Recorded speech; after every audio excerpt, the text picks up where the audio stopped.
जिंदगी का सफर सुहाना हो, इसके लिए सावधान रहना जरूरी है। रोजमर्रा के आपाधापी में कुछ देर बैठकर सोचना समझना भी जरूरी है कि आपके आसपास क्या हो रहा है, और जो कुछ हो रहा है उससे हमारी जिंदगी, हमारा परिवार कैसे प्रभावित हो सकता है।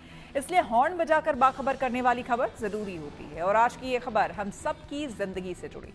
हनी ट्रैप नाम तो सुना ही होगा आपने। कर्नाटक में इसको लेकर सियासी तूफान मचा हुआ है। विधानसभा में सरकार के मंत्री ने ही गुरुवार को यह मुद्दा उठाया, जिसको लेकर शुक्रवार यानी कि आज भी शोर मचा रहा। विपक्ष इस मामले को लेकर सदन में हंगामा मचाता रहा, जांच की मांग करता रहा, जिस पर मुख्यमंत्री सिद्धरामैया को बयान देना पड़ा।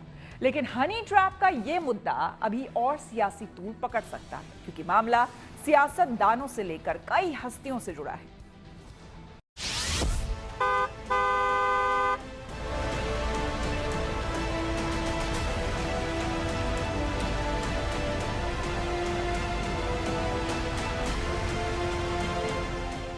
किसी को किसी चीज का लालच देकर उसे अपने जाल में फंसाने का मामला काफी बढ़ता जा रहा है। कभी किसी लड़की के कॉल के प्रभाव में आकर कोई उससे दोस्ती कर बैठता है, फिर पर्सनल मीटिंग होती है। बाद में पता चलता है कि उस व्यक्ति को रेप केस में फंसाने का डर दिखाकर या धमकी देकर उससे रुपए ऐंठ लिए जाते हैं, या फिर ऐंठने की कोशिश होती है। आपने पाकिस्तान की खुफिया एजेंसी ISI को खुफिया जानकारी लीक करने के भी कई मामलों के बारे में सुना होगा, जिसमें अपने देश के ही किसी व्यक्ति का नाम होता है जो सूचना लीक कर रहा होता है। इन सबको दरअसल एक सुनियोजित योजना के तहत अंजाम दिया जाता है, जिसे हनी ट्रैप कहा जाता है। इसके लिए अक्सर किसी लड़की या महिला का इस्तेमाल किया जाता है, जो शिकार को फंसाने का काम करती है और फिर बाद में उससे ब्लैकमेलिंग की जाती है। हनी ट्रैप में हनी का मतलब होता है शहद और ट्रैप का मतलब होता है जाल। यानी आसान शब्दों में कहें तो ये एक ऐसा मीठा जाल होता है जिसमें फंसने वाले को अंदाजा भी नहीं होता कि वो कहां फंस गया। ये एक जासूसी तकनीक है जिसमें किसी व्यक्ति को पहले प्यार के जाल या फिर किसी और तरह का लालच देकर फंसाया जाता है और फिर उससे अहम जानकारी हासिल करने की कोशिश होती है या धन उगाहने का प्रयास किया जाता है। ताजा मामला कर्नाटक का है, जहां हनी ट्रैप को लेकर हंगामा बरपा हुआ है। वहां की विधानसभा में ये मामला गूंज रहा है। दरअसल कर्नाटक विधानसभा में राज्य के सहकारिता मंत्री KN राजन्ना ने बताया कि राज्य में 48 बड़े लोग हनी ट्रैप में फंस चुके हैं, जिसमें कई नेता भी शामिल हैं और उनके आपत्तिजनक वीडियो भी शेयर किए गए हैं। राजन्ना ने यहां तक दावा किया कि मंत्रिमंडल के 3 दूसरे सदस्यों को भी हनी ट्रैप में फंसाने की कोशिश की गई थी। गुरुवार को इस मामले के सामने आने के बाद से सदन में जमकर हंगामा मच रहा है। शुक्रवार को भी इस मामले की गूंज सुनाई पड़ी। बीजेपी विधायकों ने जमकर नारेबाजी की और कुछ विधायक अपने हाथों में CD भी दिखा रहे थे, जिन्हें लेकर दावा किया गया कि उनके पास हनी ट्रैप को लेकर सबूत है। इसके बाद कुछ विधायक नारेबाजी करते हुए वेल में पहुंच गए। इस दौरान विधायकों ने सभापति के आसन के पास पेपर भी फेंके।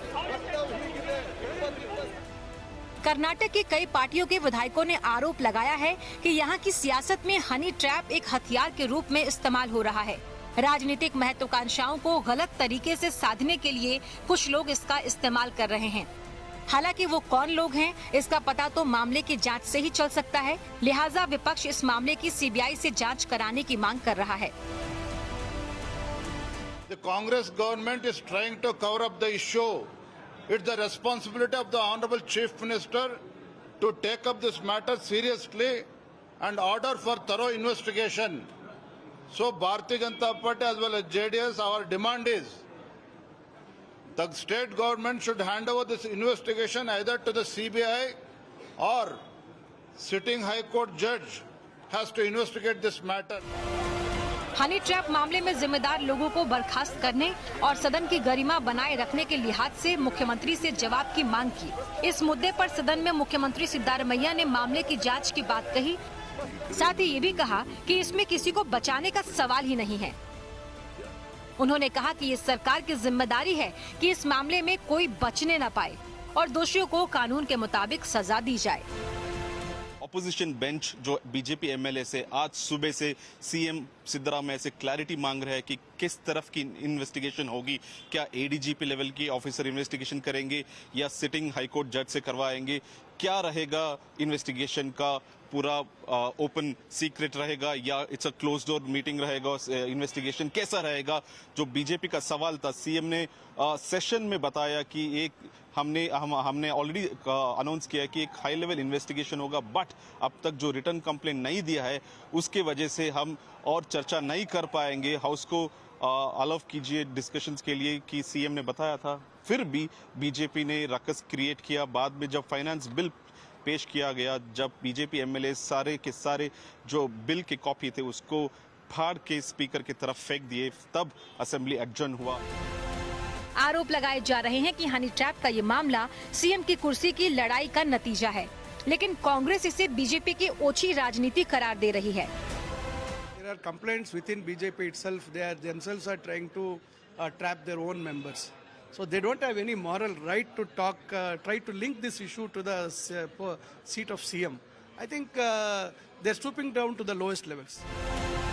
खास बात यह है कि सदन में हनी ट्रैप के इस मामले को उठाने वाले कर्नाटक सरकार के ही मंत्री राजन्ना हैं। इसीलिए बीजेपी इस मुद्दे को हाथ से जाने नहीं देना चाहती। पार्टी के सभी नेता एक सुर में इस मामले को लेकर सरकार को घेरने में जुट गए हैं। It might be 48 or something more. Each and every case should be inquired thoroughly, and whoever behind this should be booked and put behind the bar. This kind of dirty politics will bring bad name to the state. कौन कर रहा है Honey trapping का king pin कौन है, investment कौन कर रहा है, उसका जांच होना चाहिए। आरोप किया हुआ आम आदमी नहीं है, पत्रकार आरोप किया नहीं, आम आदमी आरोप किया नहीं, आरोप किया है वरिष्ठ नेता है, कांग्रेस सरकार का मिनिस्टर है। उसके वजह से सीरियसली जांच होना। कर्नाटक की राजनीति में हनी ट्रैप का मुद्दा कोई नया नहीं है। इससे पहले पिछले साल जून में एक विधायक की दर्ज कराई गई शिकायत के बाद कर्नाटक में हनी ट्रैप रैकेट का भंडाफोड़ हुआ था। ये गैंग कर्नाटक में दिग्गज नेताओं को निशाना बनाकर उन्हें ब्लैकमेल करता था। अब एक बार फिर हनी ट्रैप मामले को लेकर कर्नाटक की सियासत गरमाई हुई है, जिसमें तरह तरह की बातें कही जा रही हैं। विधानसभा में इस मामले के उठने के बाद बीजेपी के एक विधायक ने राज्य के गृह मंत्री जी परमेश्वर को लेटर भी लिखा, जिसमें मामले की सीबीआई जांच की मांग की गई। बहरहाल हनी ट्रैप का ये जिन एक बार फिर कर्नाटक में निकला है, तो जाहिर है इस मुद्दे को लेकर सियासत और गरमा सकती है। खैर, ये मामला तो खास तौर से नेताओं से जुड़ा है, लेकिन हनी ट्रैप के मामलों को लेकर सभी को सावधान रहने के साथ ही इसको लेकर हॉर्न बजाना चाहिए, ताकि धोखे और ठगी के इस महाजाल से सुरक्षित रहा जा सके। बेंगलुरु से सगाई राज और नागार्जुन द्वारकानाथ के साथ bureau report, good news today.